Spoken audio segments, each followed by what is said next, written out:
Do you ever occasionally wonder how you will reflect on your life when you're no longer in this human body?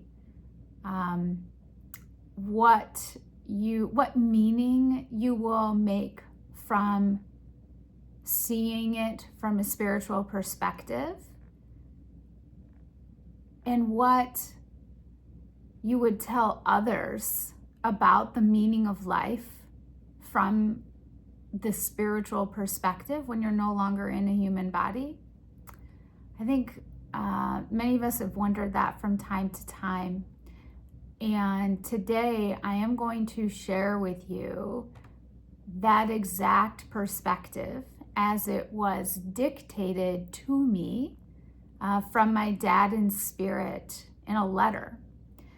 And this letter isn't really to me, it's to you, the person who is listening. It's to anyone that is listening to this. But before I read the letter, I want to start with the evidence.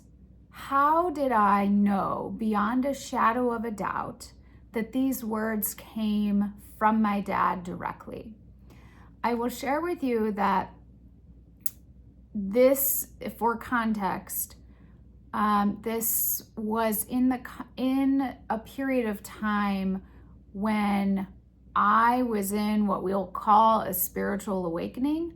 I was being shown aspects of our reality that are so ever present, but are simply a little bit out of reach with what we perceive as our typical biological senses.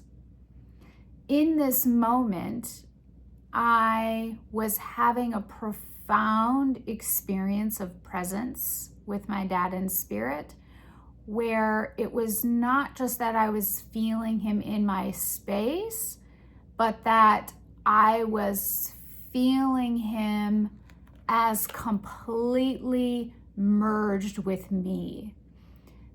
And what that feels like is feeling like the individual, feeling their full personality, feeling their masculinity or femininity. And this happens in mediumship as well, although I don't think I've experienced that in mediumship sessions quite to the extent that was this moment. Before I share with you the letter, I will share with you the evidence, which was that at the end of this communication, where I was writing it all down very fast, I asked my dad, I know that was you because I know how this felt in my inner world, but give me proof. How do I absolutely know, logically, objectively, that this really came from you? And he showed me in my mind a cowboy and then a little handheld gun. And then a fruit, an orange specifically. And he said two things. Look in your email. And then he said, your mom will give it to you soon. Well, when this communication was done of this letter that I'm about to read you, I went in my email. Before my dad died, he was sending me emails often throughout the week of funny little videos, little animal things, and I would open many of them, but I came to a point where there were a number that I didn't open. And I wrote him one day and I said, Dad, I hope you don't mind, but some of these I'm not opening. I'm keeping them. I just want them years from now. And I will tell you, here's my little life lesson. I regret that. It makes sense to my humanness. I was trying to hold on to small little things about my dad that I loved, which were these silly emails. But I was robbing myself of presence with him, and I was robbing fun and joy from him in connecting with me over these silly things, But that's a part of what it means to be human, and just the messiness of our human experience. When I looked in my email and I just typed in his address in my search bar, and of course I can see all the emails that are yet unopened from him because, they're black and bold, like emails that aren't opened. And I saw one titled that he had sent me like a whole year and a half prior. And it was titled, How an Artist Peels an Orange. And because he had showed me an orange in my mind when I asked for that evidence, I just knew this was the email. I don't know what's in here. I've never even opened it. I have no idea if there's a picture in here, a letter, a video, whatever it might be. Well, it was a video, and I'm going to show it to you now. And keep in mind that he showed me that orange, showed me a cowboy, and told me to look in my email. Check out this video.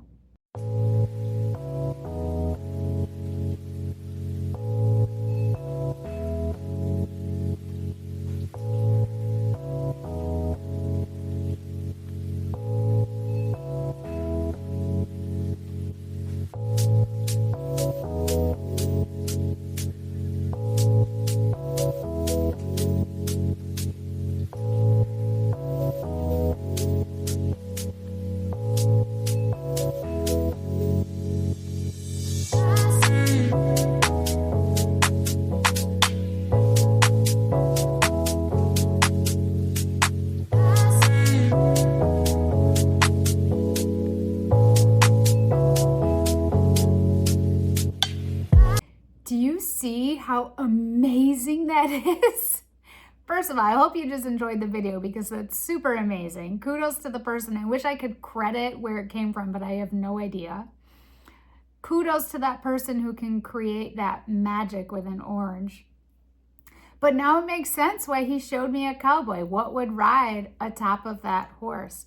And then if you remember, he showed me a little handheld, like very small, like something that would fit in the palm of your hand, a little gun, and said, your mom will give this to you. And just within 2 days or so of that, my mom told me, she didn't give it to me because she didn't want me to have it in the home, but she told me about a pocket-sized small little revolver that my dad had that one day she wanted to give me. And I just love that because that is exactly the type of evidence that confirmed for me that this letter truly, in fact, came from my dad. So what is his life lesson to all of you? I'm going to read it to you. Hello. My story isn't finished. In a way, it's just getting started. And for context, this was about 2 months after he passed away. Do you know a Jack in the Box? Haha, that's me, surprise! Like, hi, I'm still here, and you will be too. You will not be gone. I want you to know Amber is typing this, but my thoughts are being shared. We are figuring this out together. Here goes. Life is hard. There are regrets. My brother. The way I treated my wife. No, wives. But life is more than the regrets. It's all the good stuff in between. Camping, laughing, good food and drink, music, riding, in which my dad meant motorcycling, love, and children. They might be the best part. Be strong for each other. Don't screw up your family. Have the heart to say how you really feel. Laugh together. Sing together. Always tell them how you feel. My heart was a little rough, a little hardened. Keep yours soft and open. Share your feelings freely. You will be so surprised once you're here. It's a joy. But life is so special, and it's important to live it. What does that mean? To feel love. Remember me this way, the man who learned from his daughter what it means to love. I'm sorry for all the pain I caused. I am so sorry. I wish I could do it over. But it was good too. Hold on to that part. The rest is just lessons. The love is endless. And my dad guided me to choose this photo of him holding my infant grandson at the time. That is the photo that he wanted associated with that letter. I hope that this gives you a little food for thought. What would your letter be to your loved ones from Spirit as you reflected on your own life? And how might those words, if you wrote that down, how might they impact you now in your choices, the way you're living, the way you're loving?